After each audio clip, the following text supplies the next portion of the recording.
한국에서는 장례식장에서 장례 절차를 돕는 사람들을 장례 지도사라고 부릅니다. 현재 장례 지도사로 일하고 계신 분의 글을 읽었습니다. 그분의 경험담 중에 일부가 되겠습니다. 자매인 듯한 젊은 여자 두 사람이 상담실로 찾아와서는 상담을 합니다. 아버님이 병원에서 암 투병 중이신데 곧 돌아가실 때가 된 것 같아서 미리 와서 장례 절차와 또 돈이 얼마가 들고 이런 것을 상담을 하러 왔습니다. 그리고 이제 상담하고 돌아갔습니다. 곧 아버지가 돌아가시겠죠. 그리고 며칠 뒤에 바로 그 두 자매가 눈물을 흘리면서 넋이 나가서 장례식장으로 뛰어 들어왔습니다. 그래서 이분은 그 아버지가 돌아가셨구나 생각하고 다가가서는 아버지께서 돌아가셨나 보네요. 이렇게 말을 걸었는데 그게 아니었습니다. 아버지가 돌아가신 게 아니라 아버지를 간호하던 친오빠가 죽은 겁니다. 아주 건강한 사람이었는데 불의의 사고로 갑자기 죽었습니다. 더군다나 8개월밖에 되지 않은 갓난 아기를 남기고 젊고 건강한 오빠가 죽은 겁니다. 그래서 이 두 자매가 넋이 나가서 장례식장으로 뛰어 들어가서 먼저 예상치도 못했던 오빠의 장례를 치릅니다. 그리고 꼭 한 달이 지나서 암 투병 중이던 아버지도 돌아가셨고 그 가족들은 같은 장소에 빈소를 마련하고 거기서 장례를 치렀다. 그 과정을 도와주고 지켜보면서 본인의 마음이 참 아프고 쓸쓸했다라는 그런 글이었습니다. 죽음이죠. 오늘 이 죽음에 대해서 생각해 보려고 합니다. 누구에게나 죽음이 찾아옵니다. 병들어서 죽고 사고로 죽고 아니면 나이 들어 죽습니다. 그런데 방금 말씀드린 대로 그 죽음이라는 것이 순서도 없고 예고도 없다라는 겁니다. 마지막 이별의 시간을 아는 사람은 이 세상에 누구도 없습니다. 그래서 갑작스러운 죽음 앞에서 우리는 늘 당황해할 수밖에 없는 것입니다. 철학자 쇼펜하우어가 이런 말을 했다고 합니다. 걷는 것은 넘어지지 않으려는 노력에 의해서 유지되고 우리의 생명은 죽지 않으려는 노력에 의해서 유지된다. 삶은 연기된 죽음에 불과하다. 인간은 누구나 언젠가는 죽는다. 그저 잠시 연기되었을 뿐이다 라는 말입니다. 이처럼 모두가 죽는 것이 냉엄한 현실이고 자연의 이치인데 문제는 많은 사람들이 그 진리를 애써 외면하고 마치 내 삶이 영원한 것처럼 착각하고 살아간다는 사실입니다. 언젠가는 틀림없이 죽을 것이고 그 순간이 갑자기 찾아올 수 있다는 것을 알지만 살아있는 동안에는 마치 나는 죽지 않는 나라에 사는 사람인 것처럼 그렇게 살아간다는 것입니다.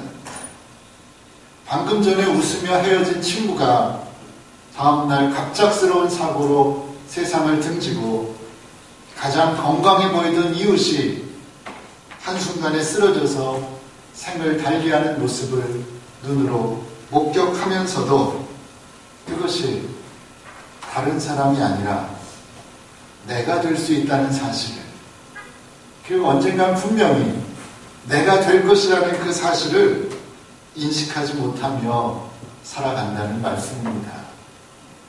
그런 우리들에게 우리보다 먼저 이 세상을 살다가 먼저 이 세상을 떠나간 우리 인생의 선배들은 그들이 깨달은 진리를 알려줍니다.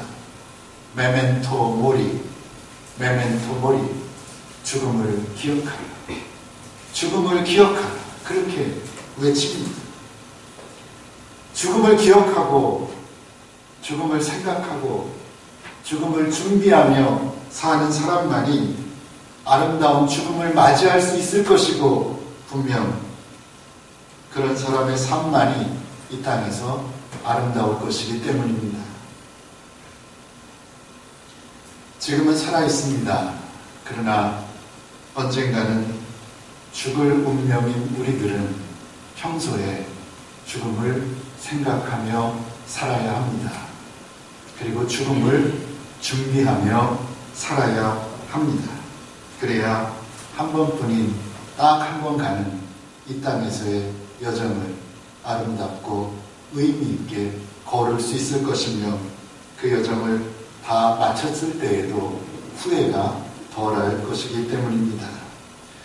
자, 그렇게 우리는 끝이 있는 인생을 갑니다. 죽음이 우리 앞에도 다가오고 있습니다. 그저 잠시 연기되어 있을 뿐입니다. 다가올 죽음을 어떻게 준비하며 살아야 되겠습니까? 죽음을 생각하며 사는 삶은 어떤 삶입니까? 오늘 본문이 그에 대한 어떤 깨달음을 우리에게 준다고 믿습니다. 오늘 함께 읽은 시편 90편, 시편 속에 있는 유일한 모세의 시입니다. 모세는 아마도 출애굽의 대장정 속에서 깨달은 인생의 진리를 우리에게 가르쳐 주고 있습니다. 두 가지를 가르쳐 줍니다. 인생의 본질은 무엇일까? 인간의 본질은 무엇일까?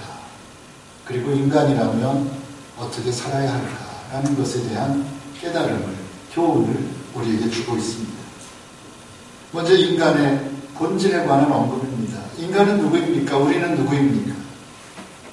3절에서 주께서 사람을 티끌로 돌아가게 하시고 말씀하시기를 너 인생들은 돌아가라 하셨사오니 그랬습니다. 5절에서는 주께서 저희를 홍수처럼 쓸어가시나이다. 저희는 잠깐 자는 것 같으며 아침에 돋는 풀 같은 아이다. 그랬습니다. 인생이 대단한 건 줄 알았는데 인생을 산 사람들, 고민하며 산 사람들 살고 보니 인생이 대단한 게 아니다라는 교훈을 우리에게 줍니다. 인간은 티끌 같은 존재다라는 겁니다. 인간은 아침에 꽃이 피어 자라다가 저녁에는 뱀바 되어서 말라버리는 그런 풀과 같은 존재다. 그렇게 말씀합니다. 그리고 그런 인간의 운명에 대해서도 말씀합니다. 창세기 3장에서 하나님께서 말씀하신 것과 똑같습니다. 하나님께서 뭐라고 말씀하셨습니까? 너는 흙이니 흙으로 돌아갈 것이다. 흙이다. 흙으로 돌아갈 것이다. 본문에서는 티끌이라고 했는데 창세기에서 하나님 말씀하신 흙과 같은 의미의 단어입니다. 같은 뜻입니다. 인간은 티끌에서 왔다가 티끌로 돌아가는 존재다. 인간의 본질이라는 것. 흙에서 왔다가 흙으로 돌아가는 존재라는 것입니다. 인간의 운명이라고 하는 것은 흙으로부터 왔다가 하나님이 보내신 때가 되면 흙으로 돌아가야만 하는 존재. 그것이 인간의 본질이고 인생의 본질이라는 것입니다. 자, 그렇다면 흙으로 돌아갈 운명을 가지고 태어난 우리들은 이 땅에서 어떻게 살아야 하느냐? 그것이 영원한 숙제이고 영원한 질문입니다. 그러면 어떻게 살아야 할 것입니까? 끝이 있음을 알고 가는 인생길이라면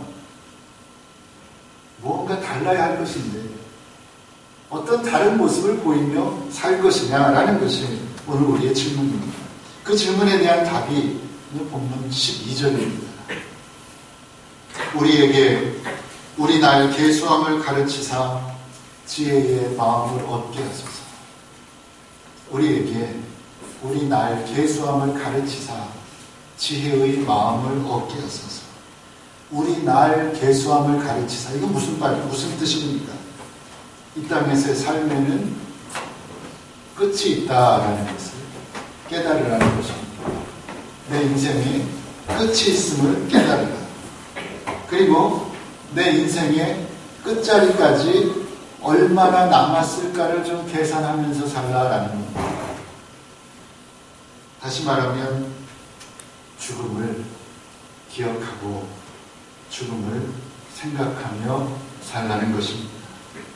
때가 되면 나도 죽는 것을 알아서 살아있을 때에 죽음을 잘 준비하라는 겁니다. 그것이 진정 지혜의 마음이다. 헛똑똑이라는 말을 요즘 가끔 듣습니다. 똑똑하다고 착각하지 말고 헛똑똑한 삶 살지 말고 정말 하나님이 주시는 지혜의 마음이 무엇인가를 알고 살라는 것인데 그 지혜의 마음은 나도 예상치 않은 시간에 하나님께서 부르실 것을 알아서 부르시기 전에 이 땅에서 어떻게 잘 살 수 있을까를 고민하는 마음, 그것이 지혜의 마음이라는 것입니다. 자, 그러면 어떻게 사는 것이 죽음을 잘 준비하는 삶일까요? 지금까지 서론, 그렇죠? 어떻게 살면 되겠습니까? 주님께서 죽음을 앞두고 감람산에 오르셨습니다. 그리고 겟세마네라고 하는 곳에 이르셔서는 기도하셨습니다. 땅에 떨어지는 핏방울처럼 보일 정도로 간절히 기도하셨습니다. 정말 생명을 걸고 기도하셨습니다. 그 기도의 내용이 무엇입니까? 아버지여, 할만하시면 이 잔을 내게서 옮겨주십시오. 그러나 내 뜻대로 마시고 아버지 뜻대로 되기를 원하나이다. 그렇게 기도하셨습니다. 이게 마지막 기도입니다. 죽음을 앞에 두고. 무엇을 느낄 수 있습니까? 아, 주님도 인간이셨구나. 두려우셨구나. 십자가에 달려서 그 비참하게 죽는 거 싫으셨구나. 정말 그랬습니다. 싫으셨습니다. 절대로 하고 싶지 않았습니다. 하나님의 아들이었기 때문에, 아프지 않았기 때문에 편하게 올라가서 돌아가셨던 새빨간 거짓말입니다. 인간이셨고 힘드셨고 십자가에 달려서 죽기 싫었습니다. 그래서 기도하신 겁니다. 하나님, 이 죽음의 잔 나 받고 싶지 않습니다. 왜 내가 이거 받아야 됩니까? 할만하시면, 할 수 있으시다면 이 죽음의 잔을 내게서 옮겨주십시오. 그렇게 기도하다 보니까 땀이 떨어지는데 핏방울처럼 보였다는 거죠. 간절히 기도했다는 거예요. 정말 죽기 싫었다는 이야기입니다. 하지만 그것이 주님의 마지막 고백은 아닙니다. 마지막 고백의 기도는 무엇입니까? 그러나 나의 원대로 마옵시고 아버지의 원대로 하옵소서.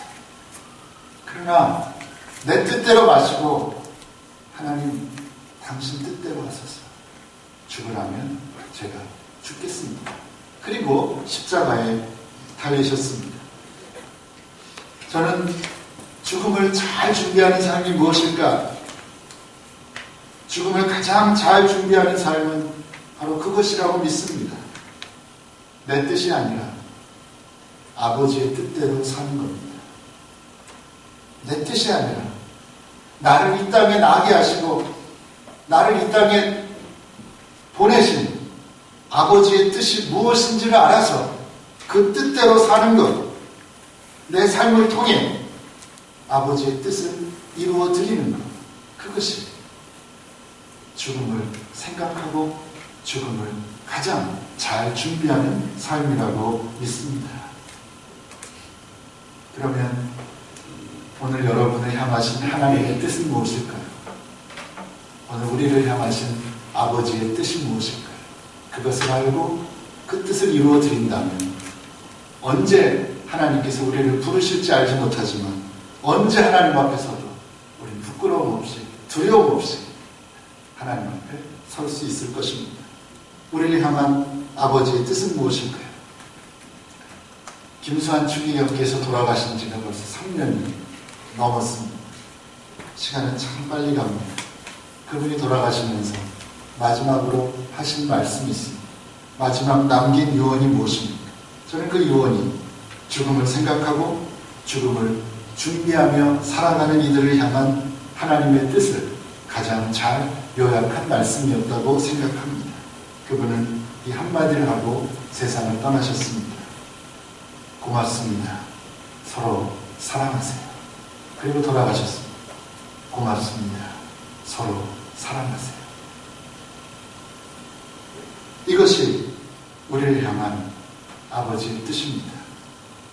그럼 까닭에 이 땅에서 다른 건 다 못해도 이 두 가지만 잘 감당하며 살아갈 수 있다면 죽음이 내 현실이 되었을 때에도 결코 후회는 없을 것이라고 생각합니다. 두 가지를 말씀하고 있습니다. 고맙습니다. 무엇입니까? 감사하며 살아야 된다는 것입니다. 왜 감사하며 살아야 됩니까? 이유를 대자면 수백 가지, 수천 가지 될 수 있겠지만 오늘 말씀의 주제와 연관해서 생각해 본다면 다 떠나서 지금 살아있기 때문에 감사해야 하는 것입니다. 우리가 살아서 예배당에 나와서 예배 드릴 수 있다는 이 사실 하나만을 가지고도 우리는 마땅히 감사해야 한다는 것입니다. 시편에서 다윗이 한 유명한 고백, 제 마음에 와닿는 고백입니다. 내가 누워 자고 깨었으니 여호와께서 나를 붙드심이로다 라고 하는 다윗의 고백. 그 마음입니다. 밤에 편히 잠자리에 누워 아침에 잠에서 깨어 일어나는 것, 아무것도 아닌 것 같은 그 일도 사실은 하나님의 크신 은혜요, 나를 향한 하나님의 크신 사랑임을 기억하고 감사해야 한다는 말씀입니다. 어젯밤에 우리와 똑같이 잠자리에 들었지만 오늘을 맞이하지 못하고 세상을 떠난 사람이 얼마나 많겠습니까? 한둘이겠습니까? 100명, 200명이겠습니까?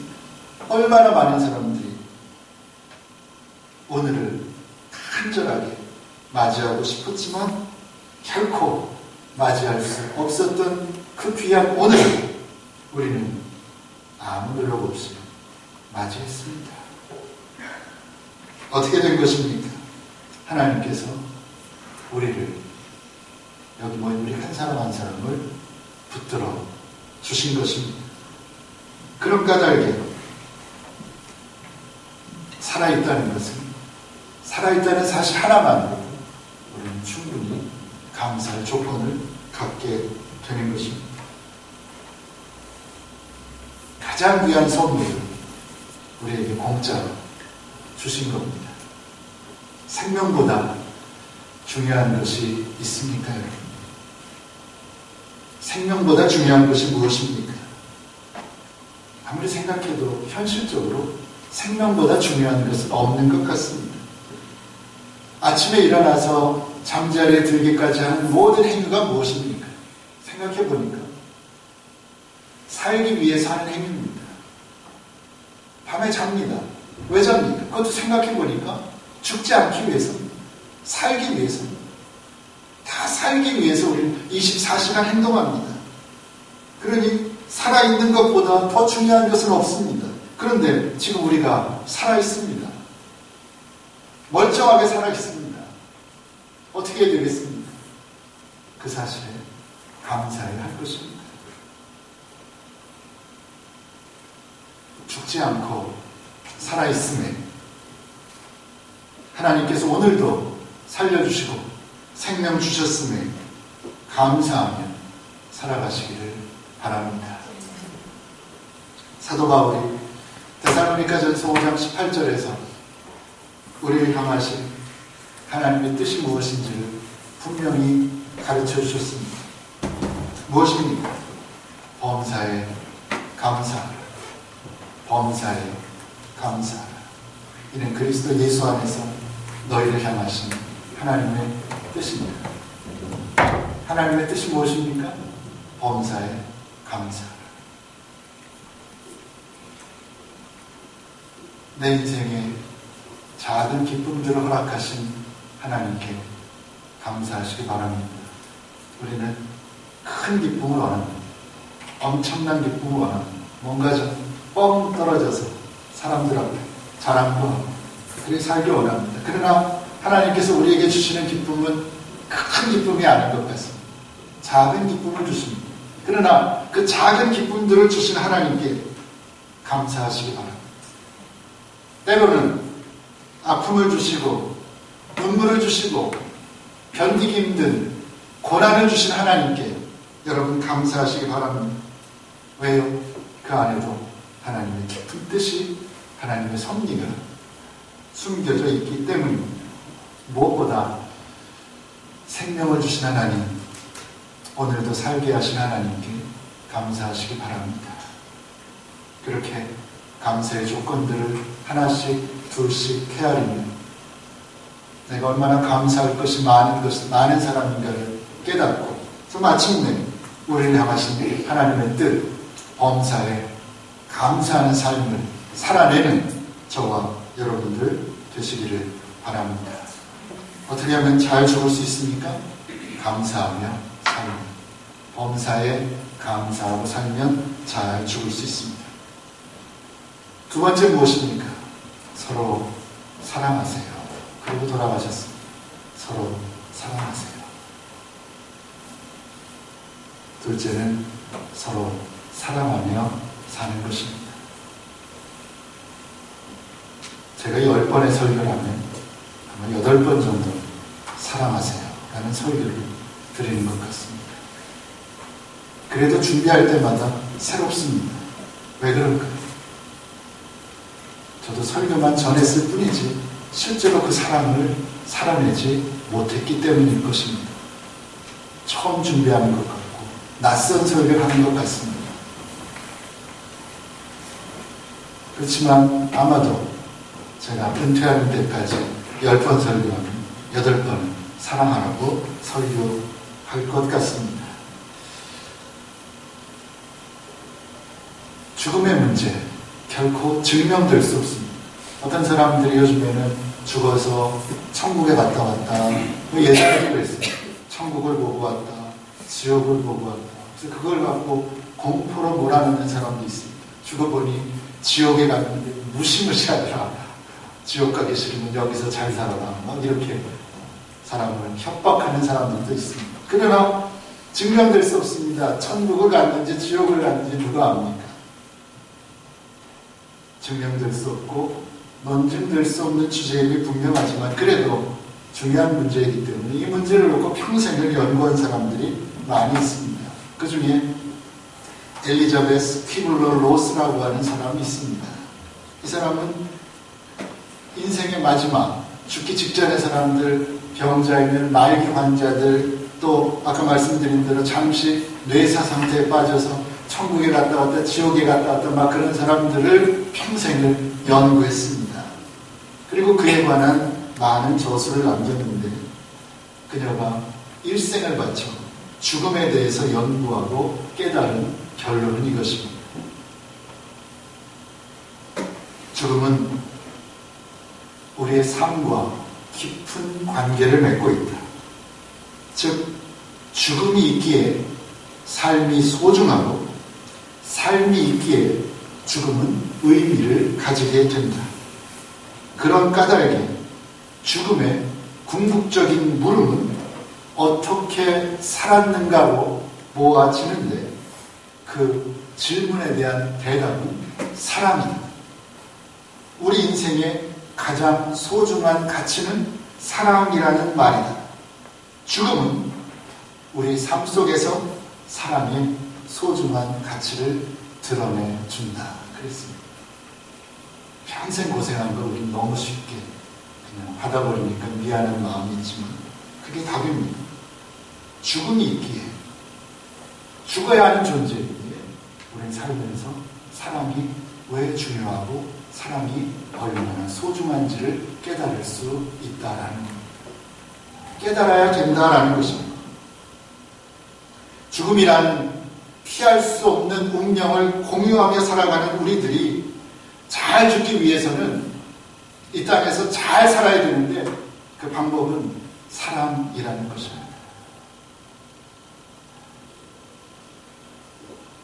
이 세상의 학자가 평생 사람들을 놓고 연구한 결과가 사랑이었다라는 것이 여러분 놀랍지 않습니까?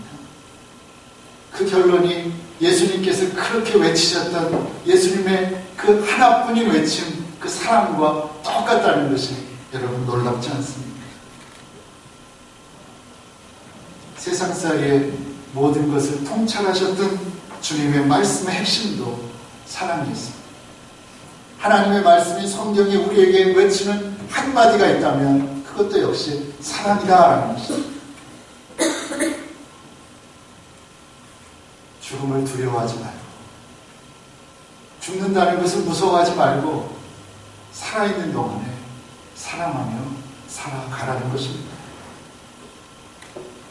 예수님의 말씀입니다. 요한복음 14장 34절 35절 새 계명을 너희에게 주노니 서로 사랑하라. 내가 너희를 사랑한 것처럼 너희도 서로 사랑하라. 너희가 서로 사랑하면 이로써 너희가 내 제자인 줄을 세상 모든 사람들이 알 것이다. 요한 1서에서는 이렇게 말씀합니다. 어느 때나 하나님을 본 사람은 없으되 만일 우리가 서로 사랑하면 하나님이 우리 안에 거하시고 그의 사랑이 우리 안에 온전히 이루어집니다. 우리가 이 계명을 주께 받았나니 하나님을 사랑하는 자는 또한 그 형제를 사랑할지니라. 하나님 사랑은 무엇이라는 겁니까? 형제 사랑입니다. 이웃 사랑입니다. 내 눈에 보이는 사람들을 사랑하지 않으면서 하나님을 사랑한다고 아무리 외쳐도 공허한 외침입니다. 그러니 어찌하든지 살아있는 동안 내 코끝에 숨이 붙어있는 동안 언제 이 숨이 멎게 할지 하나님밖에 모르시는 그런 인생을 살아가는데 더 늙기 전에, 더 나이 들기 전에 사랑하며 살아가라. 그것이 우리를 향한 변치 않는 분명한 하나님의 외침인 것을 우리가 들어야 할 것입니다. 곰곰이 생각해보면 우리의 인연이 얼마나 아름답고 소중한 것인지를 발견할 수가 있습니다. 또한 우리가 얼굴을 마주대하며 살아가는 사람들이 얼마나 아름답고 소중한 사람들인지도 깨닫게 됩니다. 정말 애틋한 마음으로 서로를 대해야 할 것입니다. 서로 이해하고 아끼고 용서하며 살아야 할 것입니다. 무엇보다 서로 사랑하며 살아야 할 것입니다. 왜 그렇습니까? 잘 해주고 싶어도 잘 해줄 수 없고 사랑하고 싶어도 사랑할 수 없는 날이 우리에게 반드시 올 것이기 때문입니다. 그리고 그때가 되면 모두에게 공평하게 이 세상에서의 여정은 끝나게 될 것입니다. 하지만 우리는 기억해야 합니다. 끝나고 나면 하나님 만나 회개하는 일이 있습니다. 한번 죽는 것이 사람들에게 정한 것이지만 그 이후에는 심판이 있다고 히브리서 저자는 우리에게 경고합니다. 이 세상에서의 여정은 다 끝납니다. 공평하게 끝납니다. 그러나 내가 살면서 행한 사랑의 흔적들, 여러분이 이 땅에 살면서 행한 사랑의 행위만은 영원히 남아서 여러분에게 천국의 문을 열어줄 것이라는 사실입니다. 어떻게 하면 심판을 이길 수 있습니까? 하나님 앞에 섰을 때 여러분이 이 땅에 살면서 남긴 사랑의 흔적이 있을 때 사랑의 행위가 있을 때 그것이 여러분 앞에 있는 천국의 문을 열어줄 것입니다. 하나님의 말씀인 성경은 오늘 우리에게 남은 날을 계수할 수 있는 지혜의 마음을 가지라고 말씀합니다. 인생에는 끝이 있음을 알아서 살았을 때 죽음을 생각하고 살았을 때 죽음을 준비하라는 것입니다. 어떻게 준비해야 되겠습니까? 끝이 있음을 알고 가는 인생길인데 우리들 어떻게 살아가야 하겠습니까? 감사하시기 바랍니다. 지금 살아있음에 감사하시기 바랍니다. 그리고 할 수 있는 대로 더 많이 사랑하시기 바랍니다. 그렇게 여러분의 남은 인생을 감사와 사랑으로 채우시기 바랍니다. 그래서 또 다른 세상, 전혀 다른 세상으로의 관문인 그날이 우리 앞에, 내 앞에 다가왔을 때 두려움 없이, 후회 없이 행복하게 주님의 품에 안길 수 있는 저와 여러분 되시기를 간절히 소원합니다. 기도하겠습니다.